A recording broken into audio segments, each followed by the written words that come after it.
Hi, this is Dr. Gary, and welcome to our weekly tune-up. Well, at the time this video is being produced, it's the first of a brand new year. And at the first of any year, it's always a good time to refresh and figure out what we learned from last year. And what did you learn from last year? And I'm sure even last year, you had resolutions, and those resolutions might have got finished or they might not have got finished, and maybe this year you've done the same thing. Let's talk about something different than resolutions. Let's talk about your intention for this year. In each of our lives, we meet people. Some people come into our lives, other people leave our lives during a year. Many times opportunities come to us, or sometimes opportunities leave us, and we're left with no opportunity, or what is perceived to be no opportunity. It seems like when we start a brand new year, it's like a cleansing process. Many of us go through food cleansing processes to clean out the old and renew ourselves for new.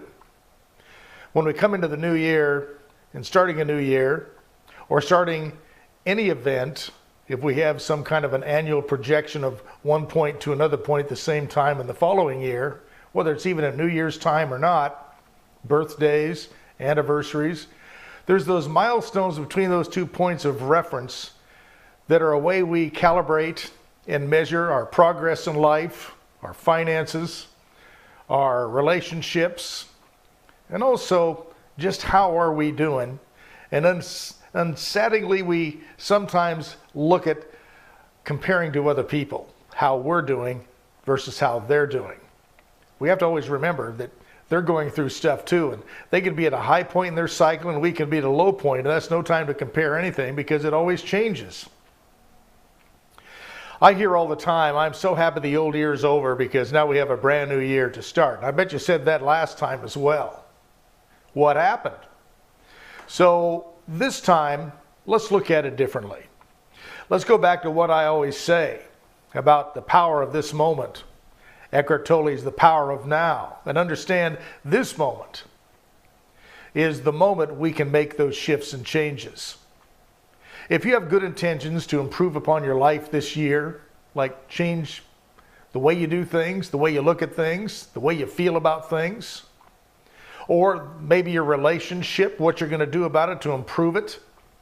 How many times have we gone into a new year or a new cycle said, between this time now and a year from now, I'm going to improve my relationship and I'm going to put a priority into that. Or I'm going to put priority into me taking a little bit of time to just meditate 5 to 15 minutes each day, which can make a miraculous shift in anyone's life. How about just making an intention for this year to improve upon your attitude, your cynicism, your negativity? One of the things people ask me all the time is, what do I do about all these negative people I'm around, Dr. Gary? What you can do about that is change the people that you're around. Or if you're really strong, change them by you changing. You'd be surprised the influence you have on other people. And I guess that's the center of what I want to share with you right now, is the power and the influence each one of us have over another human being. Many human beings over a year's period of time. Ask yourself, by the end of this year, how many people will I have influenced and not even known it? We influence people just by standing by them. The energy that we emit from our body. Yeah, that heat you feel is actually frequencies leaving your body, and it interfaces with other people's frequencies and their aura, or let's say infrared signature. Remember, you're always being influenced and you're always influencing. How do you want to influence other people? How do you want to be remembered to influence someone? Someone that no one wants to be around, or someone that inspires and motivates people? And you know, you do not have to be a motivational speaker or a doctor or a lawyer or an Indian chief to motivate someone and inspire them. You have to take action upon yourself and let people see that you're happy, that you're prosperous, that you're productive, that you're having good intentions for each and every moment that you live.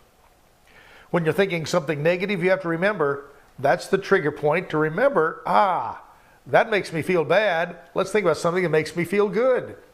And sometimes if you can't think of anything that makes you feel good, just pretend like you can. Anybody can pretend.